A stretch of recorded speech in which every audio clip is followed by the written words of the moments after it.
Welcome to Press Box. I'm your host, Jay Stoyan. You're watching TDC Sports. On the show today, we are really excited, very excited, because we have, from the Invictus games, we have Chief Commercial Officer Bill Cooper's coming on today. We're really excited. We're really happy that he took time out of his busy schedule, so we're honored to have him on. Stay tuned. We're going to take a quick commercial break, and we'll be back with Bill Cooper from the Invictus games.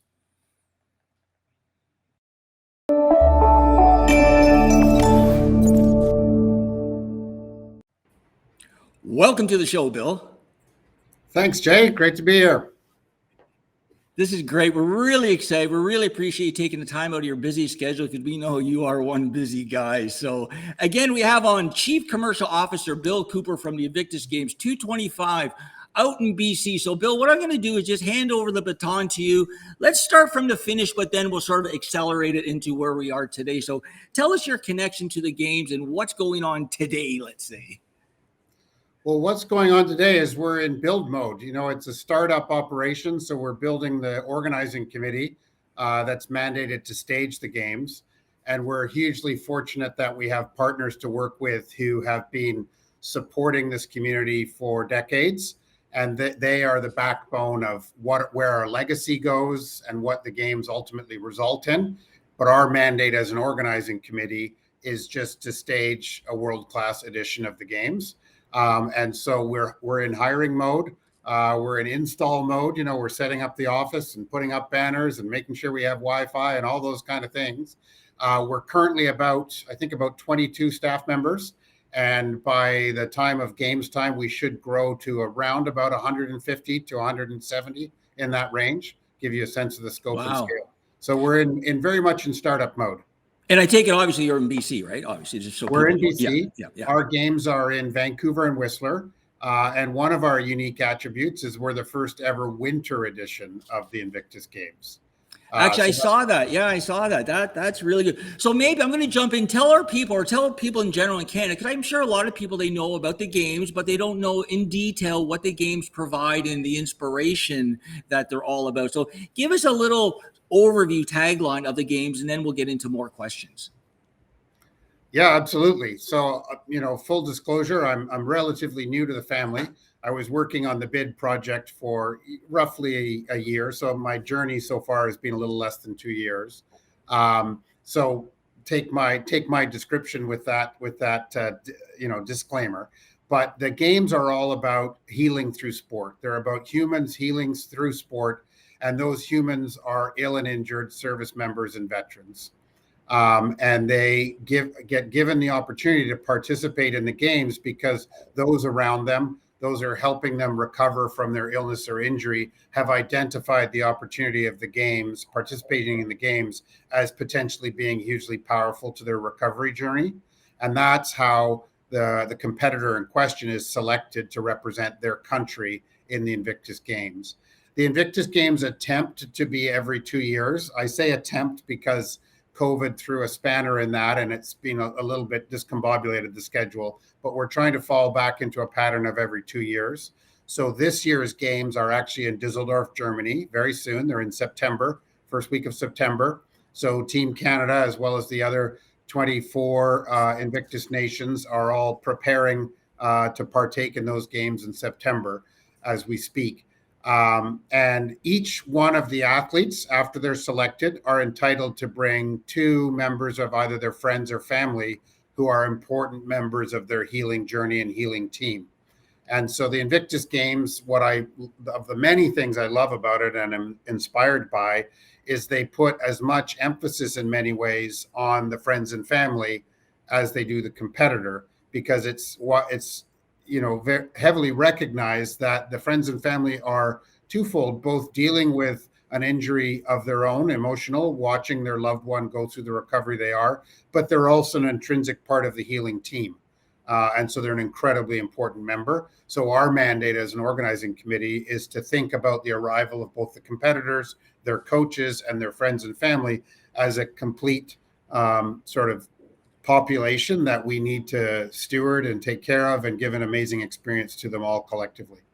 That is such a positive vision, and it's so important that you included the family and spouses and friends of the veterans, because they are so important to that person's life, right? So I commend you on that. I think that's amazing. Let's talk a little bit now. It started in 214, if I'm not mistaken. Right. And so tell me about the connection with Harry, like Prince Harry. Tell me a little bit that for people who don't know. Well, I mean, the way I see it, and the portions of the information I know, is that it's a human reaction. I mean, I think Prince Harry, the human, went to the Warrior Games in the U.S. in before 2014. So I think it was the 2013 edition of the Warrior Games. And he was inspired by what it represented and the impact it was having on the participating competitors. And he just walked away with the observation that we need this globally.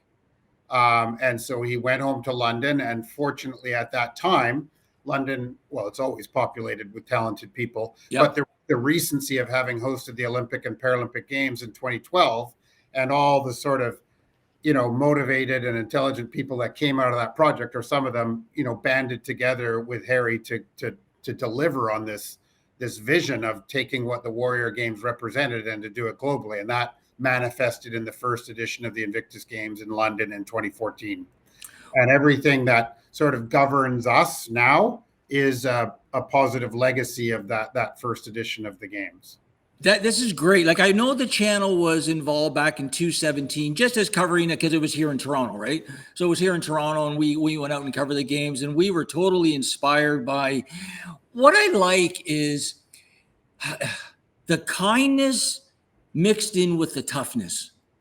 Like, Yeah. you can't bottle that, right? Like, the veterans are our heroes, and you just see them helping one another and showing act of kindness, and the competitive nature, the level. I know it just sort of seeps into their body and just gives them such a positive sort of boost, right? Like, tell us about the games. Tell our fans a little bit about what to expect, what type of games are there, Bill, and how you feel about it. Well, I mean, I'm inspired by it every time I think about it, and I'm getting, even as we sit here today, it sounds cliche, but I'm getting little goosebumps when I think about some of the scenes I've seen, and I've been in the family so briefly in the grand scheme of things. But I had the good fortune of going to the games in The Hague last year, which was the last edition of the games, and I got to see firsthand how, these are not high performance athletes; these are humans healing. But once they're on the field of play, they show all the attributes of someone, wanting to perform at the highest level that they can within the context of what they're coping with. And so it's not like they don't want to reach the finish line, and it's not like they don't want to reach it as quickly or as effectively as they can, but really making it to the start line is as important, if not more important, than what the result of the contest is. And the scenes you see repetitively are that the person that finishes first, almost inevitably, the first thing they do before they reach to hug their family is to turn around and see how the other competitors are doing. Amazing. And over and over again, they go back and run or swim the remainder of the race with the people still racing, because they're all sharing this journey they're on. They're all suffering from different forms of illness and injury, but there's a shared journey there for sure. And the fact that they all can meet each other where they are and get a sense of kindred belonging, a sense of being able, a pride of wearing the jersey again in terms of wearing the uniform. But I think even though they're proud to wear their respective countries' uniform again, they're just as proud to compete with other nations. And what's very cool about the Invictus Games is that it's commonplace that if one nation doesn't have enough people to fill a sit volleyball team, other nations come and help. And there's shared nations that participate. So it's less about Holland winning sit volleyball and more about making sure everybody gets a chance to get out there on the pitch and play. Thank you for sharing that insight. That's amazing. Two things I want to touch on that you just said, where the winner always looks back and make sure his fellow competitors are okay. Like, that is really amazing. And that you said they take so much pride in just getting to the starting line. It's not about winning or losing. It's just about competing and reaching your goal, which is the games itself. Like, thank you that's amazing insight that you shared, that soldiers have shared with you. Like, thank you so much. I had an amazing opportunity after the games in The Hague. I sat in on a video call where some of the competitors were thanking sponsors for their contribution for making it possible for Team Canada to go and how impactful it was. And one of the alumni athletes, her comment was, while I was at the games, I felt hugged so tight that I was temporarily put back together, which was so powerful. But it's also was intimidating for me. It's a reminder that we can't let that hug feel temporary. You know, we have to be looking at staging the games in a way that we look past the closing ceremony, and we look past the athletes that are there, because for every athlete that is there, there are many at home who haven't been selected for the games. And how can we make sure our services through entities like Soldier On and otherwise can get out into the community and be supporting these service members and veterans all day long, every day, not just, you know, for 10 days every 2 years for the Invictus Games. Exactly. But these games put such a spotlight on, you know, the need to support our heroes, what they go through every day. So we can't thank, you know, the broadcasters, the originators, the creators of the Invictus Games, yourself, Bill, all the volunteers, because it really helps the community. What I want to do right now, we're talking to the Chief Commercial Officer of the Invictus Games 225, Bill Cooper, has been kind enough to come on our studio, our live show in our live studio. And we want to take a quick break, but before we do, we have our some of our students from our employment programs, which is employment programs for veterans, right? So we have some students in here, and they'd like to ask you a couple of questions, but I'm going to read them. And yeah, if it's okay with you, Bill, but we'll take a quick break and we'll be back in 2 minutes. Fantastic. Okay. Okay. Well, you're watching Press Box. We have Bill Cooper on from the Invictus Games. Stay tuned. We'll be right back.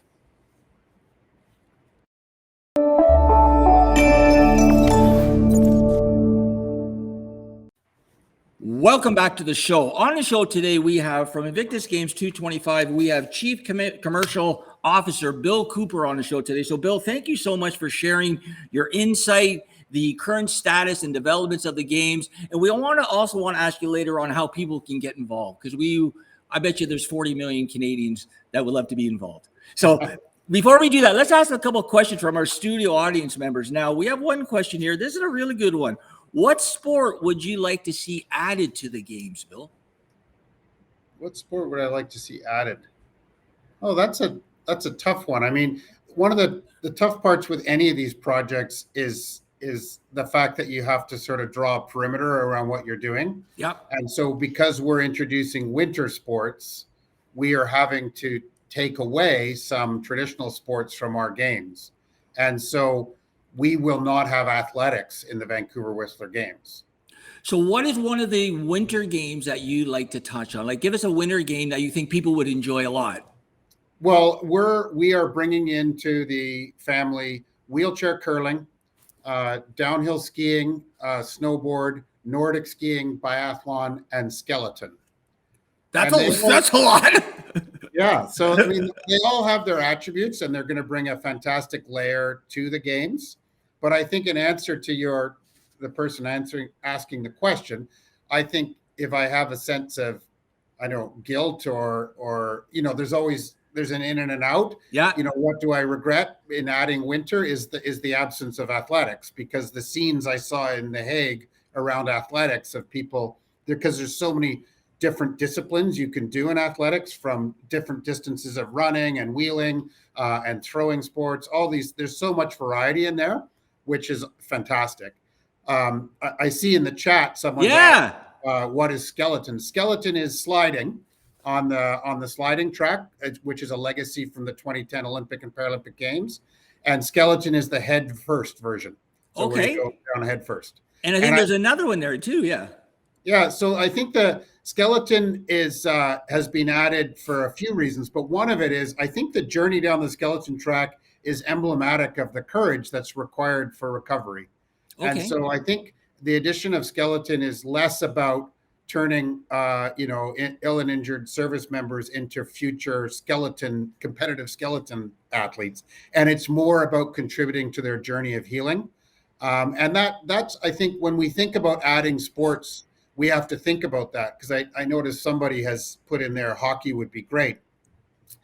I think that's true. Sledge hockey would be a great addition, but sledge hockey is not easy to learn.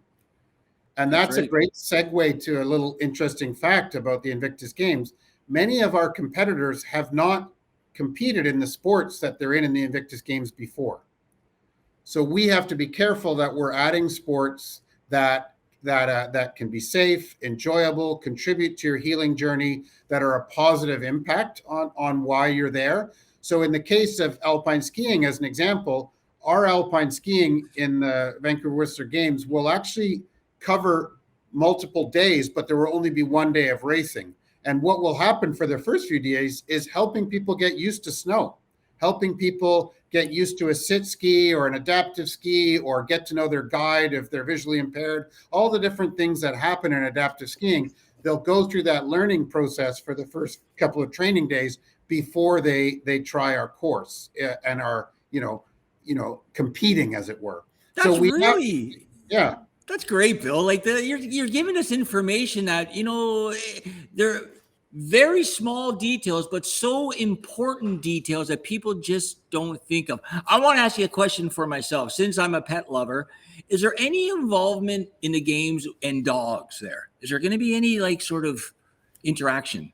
Well, the dogs are very present. Yeah. We have a cutely named barking lot at every one of our venues, to make sure the dogs have a place and that they're taken care of. So they're part of the journey for sure. But in terms of active engagement in the sport itself, I don't think so, but it's an uninformed answer on my part. I can't think of a sport discipline where they're directly involved. Okay. But go ahead. The competitor has, to the extent the competitor is reliant on that companion, all of our logistics and operations are oriented toward allowing for that. Joe, I wonder, because I deal with an organization in the States called Sierra Delta, and they are the elite, one of the elite U.S. Army divisions, and they are focused on service dogs. And I wonder if they're going to Sierra Delta. I wonder if they will be there, or organizations like that will be there supporting the games. I don't know. Yeah, I don't know if they in particular, but that style of organization, I think that's what these interviews and moments are hoped to achieve, is to widen the message, make sure as many people know as possible that it's happening. And I think the games are, of the many things they are, one of the things they are is a catalyst. And they're a catalyst to bring the community together, so these solutions and services are better documented, better distributed, so that people understand these organizations exist, so that when they go home from the games, they know where, if they've had an amazing experience doing Nordic skiing, what do they do when they go home? Because they want to be able to continue that pursuit. And that's where being a catalyst and an opportunity for organizations like that to come together, it becomes in many ways a networking opportunity, so that those services have a communication conduit to the ill and injured service member and veteran community.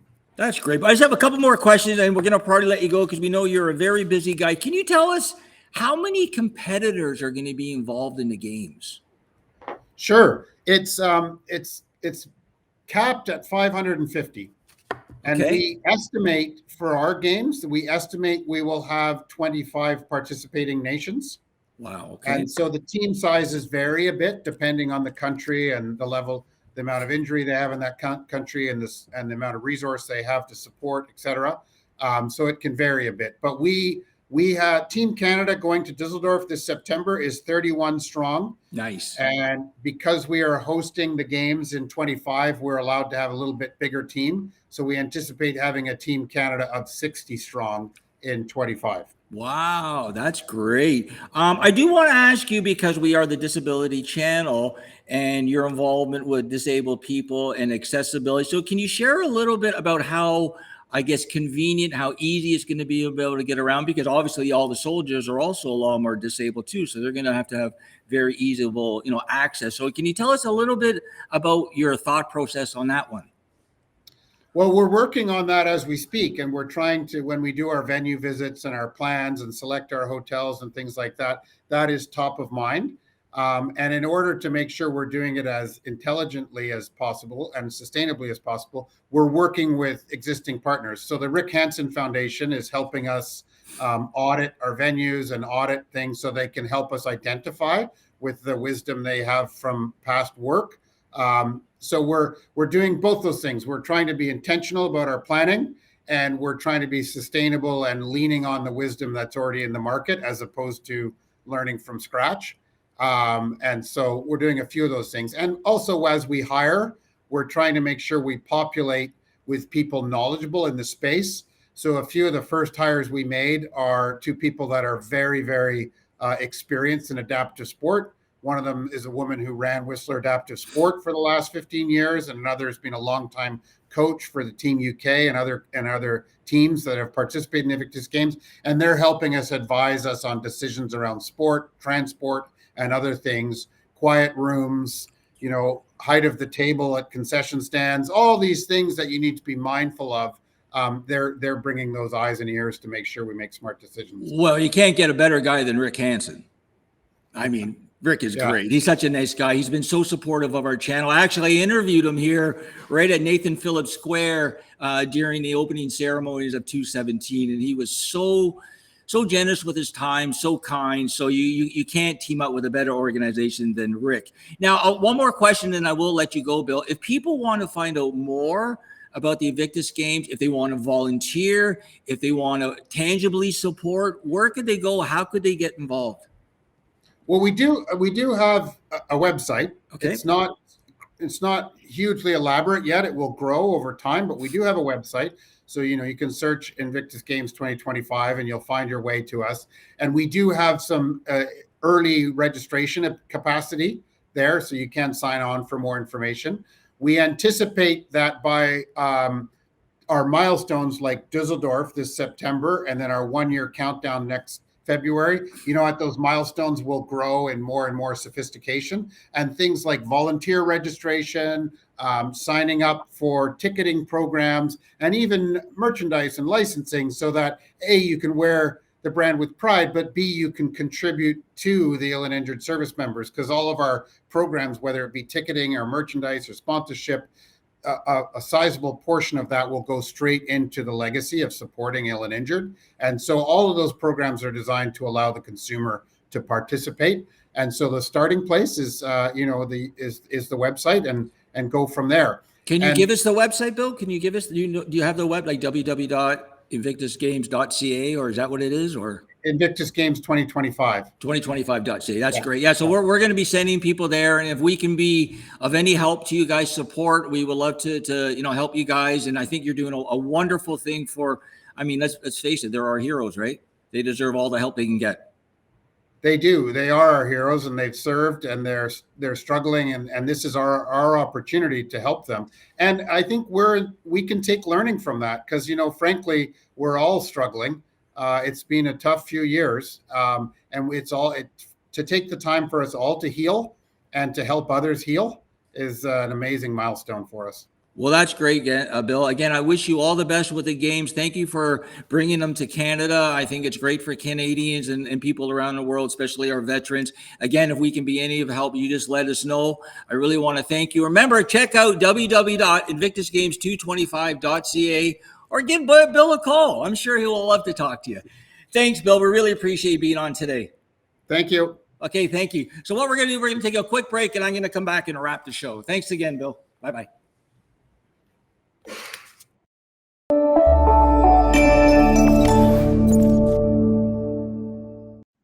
Welcome back to the show. Wow, very exciting, very informative, very entertaining. I want to thank our studio audience. I want to thank our programs. I want to thank the Invictus Games. I want to thank Bill Cooper for taking the time out of his busy schedule to come onto the Disability Channel today and tell us all about the games coming up in February 2025. Again, you're watching Press Box. I'm Jay Stoyan. We'll see you next time.